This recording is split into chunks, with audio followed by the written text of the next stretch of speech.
రాజా వారికి పరిసరాలు పరిచయం చెయ్యి. రా బావా, ఊరు చూసొద్దాం.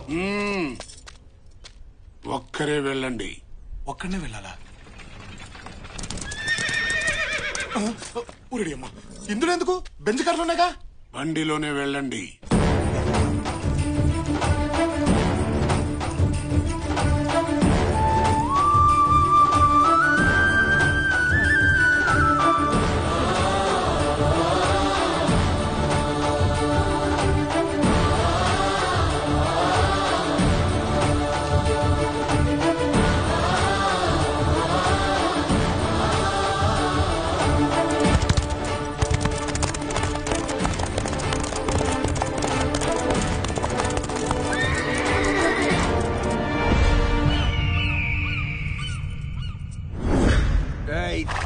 తిరగా, వెనక్కి తిరగా.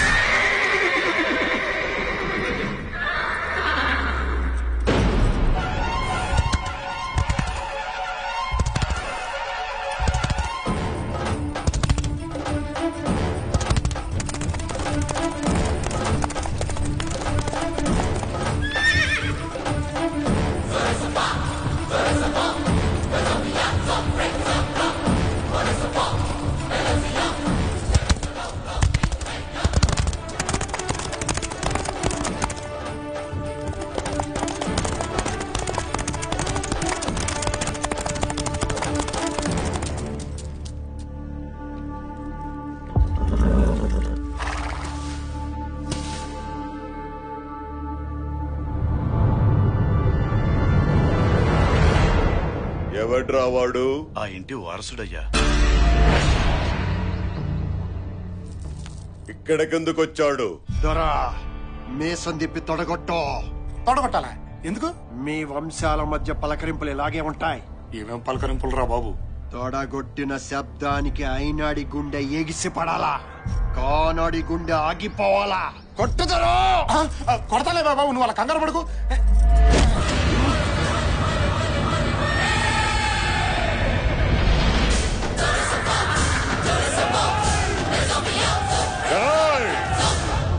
రేపే కదరా తాంబూలం. ఆరిపోయే దీపానికి వెలగెక్కువ. ఆరిపేద్దాం.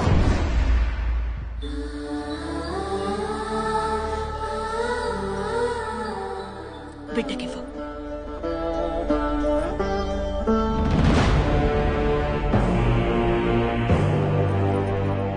ఇంటికొచ్చి తొడగొట్టాడు, వాడి తల కొట్టాల్సింది నువ్వే.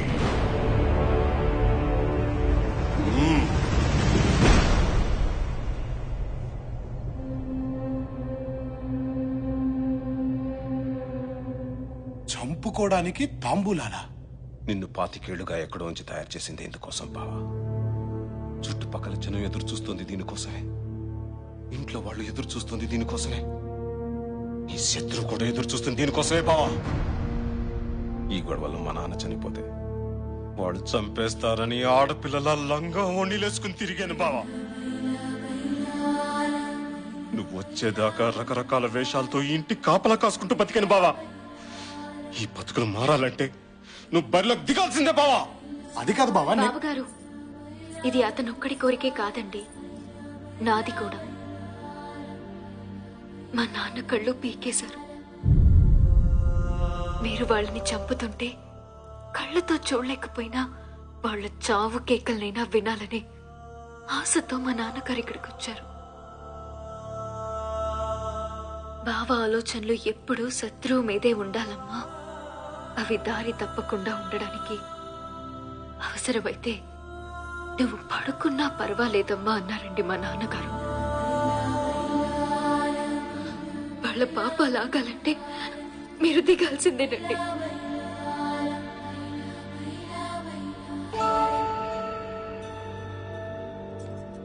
ఒక్క నిమిషం.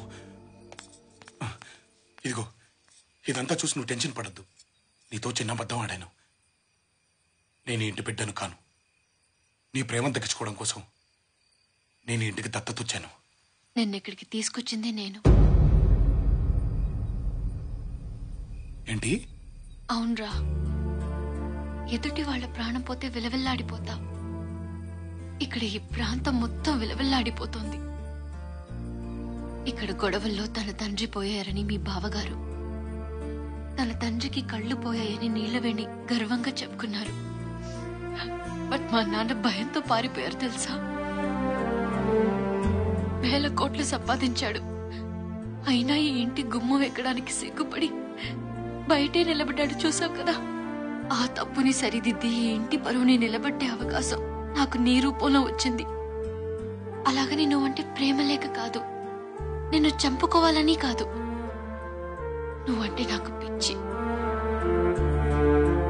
ఆ ప్రయత్నంలో జరగరానిది జరిగితే చావులో కూడా నీ వెంటే ఉంటానురా. రేపు ఉదయం నువ్వు గుడి దగ్గర తాంబూలం తీసుకోవాల్సిందేరా. శుభకార్యాలకి పెళ్లికి తాంబూలాలు తీసుకోవడం చూసాను కానీ చంపుకోవడానికి తాంబూలాలు తీసుకోవడం ఏంట్రా? పాపో వాయు, అందరూ కలిసి కట్టింగ్ ప్రాసెస్ ని ఏ లెవెల్లో ప్లాన్ చేశారా? ఆడదాని కోసం రాజ్యాలు పోగొట్టుకున్నారట, తొక్కలో రాజ్యాలు. ఇక్కడ 63 లక్షలు సక్కరాగిపోయింది. చేప తోమినట్టు ఏ లెవెల్లో తోమారా? అవునరా, అసలు ఈ ప్లాన్ కి మొత్తం ఆజ్యం పోసింది నువ్వే కదా. నిన్ను నీ నోటు దోలతో టంగ్ స్లిప్ అయ్యి కాళ్ళు పైకెత్తుకుని గిలగలగా కొట్టుకుంటుంటే తీసుకెళ్లి ఇరికించా. నాదా తప్పు? కానీ ఒక మాట నిజం బావా, వాళ్ళు నీ మీద చాలా ఆశలు పెట్టుకున్నారు. నాకు మాత్రం లేదంట్రా. అమ్మా, కైలు, ఒక మంచి ఫ్యామిలీ వదిలేపాలంటే నాకు కష్టంగానే ఉందిరా. కానీ చంపుకోవడాలేంట్రా? ఒరే, 25 ఏళ్లగా ఇంటి బిడ్డ లేకపోతే ఈ చంపుకోవడాలు లేవుగా. ఇప్పుడు మనం వెళ్ళిపోతే ఇవన్నీ ఆగిపోతాయిగా. అంటే టోటల్గా వదిలేస్తామా? లేదురా, వీళ్ళు కొట్టుకొచ్చేది 2 రోజులేగా. ఈ 2 రోజులు ఎస్కేప్ అయిపోతాం, ఏ గొడవ ఉండదు. జాతర అయిపోయి తిరిగొచ్చేద్దాంరా. మహా అంటే ఏమంటారా? పారిపోయాడంటారా, పిరికోడంటారా, ఓడిపోయానంటారా?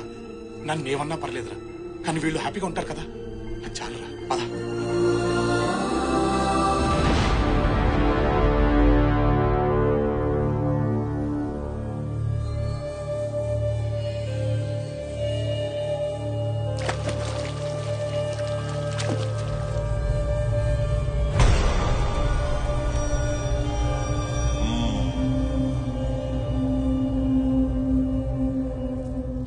పంతులు గారు, తాంబూలం అందుకోవడానికి రాలేదేంటి? భయంతో గుండె జారిందా? మగతనం చచ్చిందా? తాంబూలం పుచ్చుకోవడానికి రాలేదంటే ఓటమిని అంగీకరించినట్లే కదా. వాడింటికెళ్ళి దీర్ఘాయుష్మాన్ భవాని దీవించావంటే మేము చావాలనేగా. ఏ రోజైతే నా ఇంటికొచ్చి తొడగొట్టాడు, ఆ రోజే వాడి దేహం మాది. లొంగిపోయినా సరే వాడి శవాన్నైనా ముక్కలు ముక్కలుగా నరకాల్సిందే. వెళ్ళి ఆ ఇంటిల్లి 10ని ఈడ్చుకురా. ఆ ఇంటి ఆడవాళ్ల మీద అణుచరల చెయ్యి పడకూడదు, మన చెయ్యే పడాలి.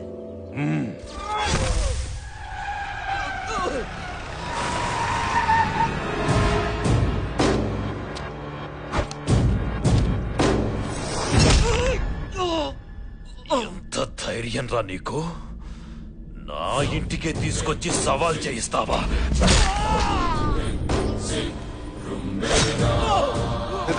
అరుపులేంది? వీడిని గుర్రాన్ని కట్టొదిలేయండి.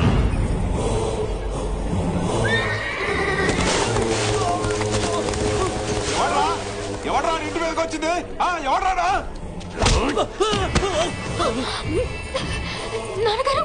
అన్యాయం అయ్యా ఇది. ఏమే, మా బిడ్డలు చచ్చిన ఆ ఇంటి బిడ్డ వస్తాడన్నావుగా, ఏడే పారిపోయాడా? తొందరపడతావెందుకు? సింహం 4 అడుగులు వెనక్కేసిందంటే ఎగిరి పీక కొరకడానికే వస్తాడ్రా. అమ్మయ్యా, ఒక పెద్ద యుద్ధంలోంచి బయటపడిపోతున్నావురా.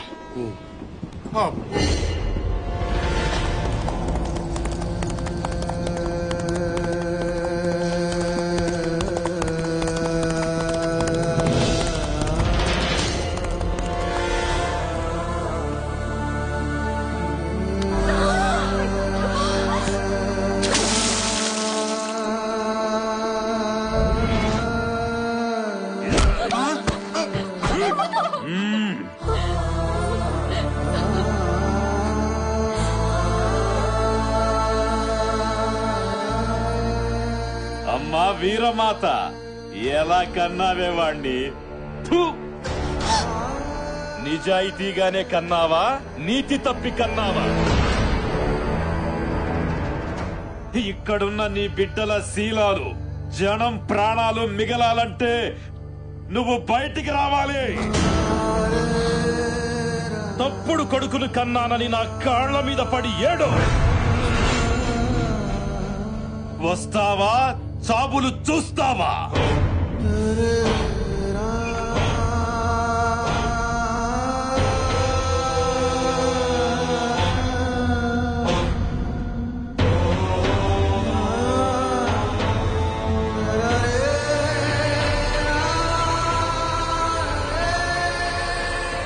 మా కాళ్ళుంది మీరు మొక్కడానికే, మిమ్మల్ని తొక్కడానికి.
అమ్మని అక్కాయిల్ని లోపలికి తీసుకెళ్ళు.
ఇప్పటి వరకు ఈ చెయ్యి అవసరం కోసమే వాడాను. ఆశయం కోసం వాడితే ఎలా ఉంటుందో తెలుసా?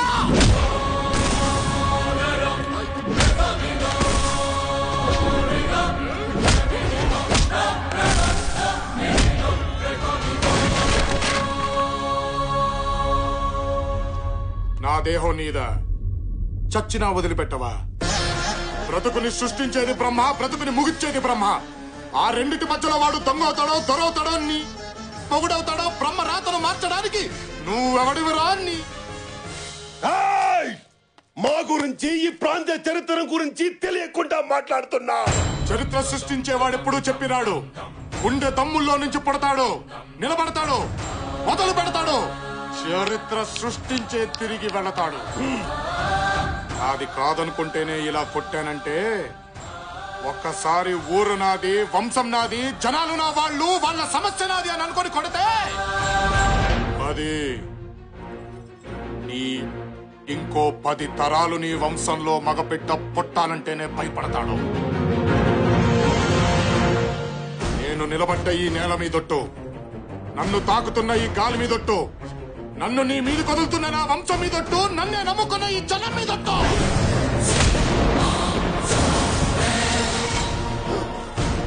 నిలబడుతున్నా, టీ కొడుతున్నా, ఇక ఈ ప్రాంతంలో నీ జెండా ఎగరనివ్వను, ఈ గడ్డ మీద ఒక్క ప్రాణము పోనివ్వను.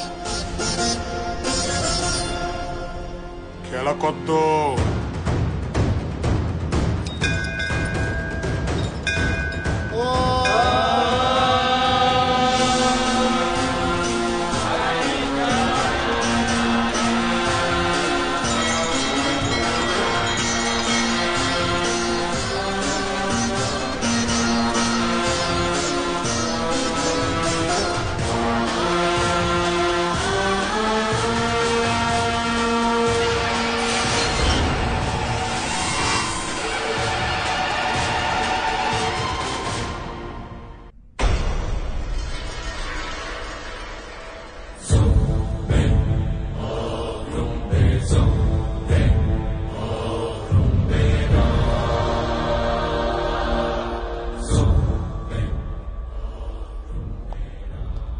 ప్రాణాపాయం తప్పింది గాని కోలుకోవడానికి 2-3 సంవత్సరాలు పడుతుంది. ఆ బతుకు అవసరమా? బిడ్డ బ్రతికుండడం మన అదృష్టమే కదండి.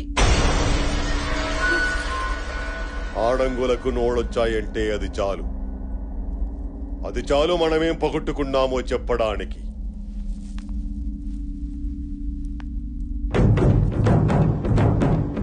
వాడు తాంబూలం తీసుకోలేదు, బరిలోకి దిగలేదు, కత్తి పట్టలేదు, ప్రాణాలు తీయలేదు, గెలిచాడు. జనం జై కొట్టారు, వేద పండితులు ఛత్రం పట్టారు. వాడక్కడున్నాడు, మనం ఇక్కడున్నాం.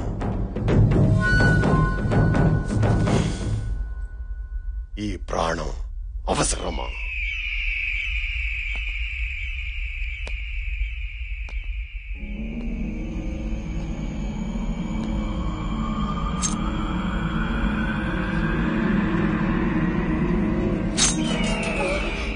ముయ్యండి. రాజవంశంలో పుట్టారా, పుట్టారా? వాడికి పాడ కట్టొద్దు, పిండం పెట్టొద్దు. ఇంట్లో కుక్క చచ్చిందని అనుకోండి, ఏడ్చి పారేయండి. రాబోయే 14వ రోజే వాడిని బరిలో దించాలి. జై కొట్టిన జనాల ముందే వాడి తల కొట్టాలి.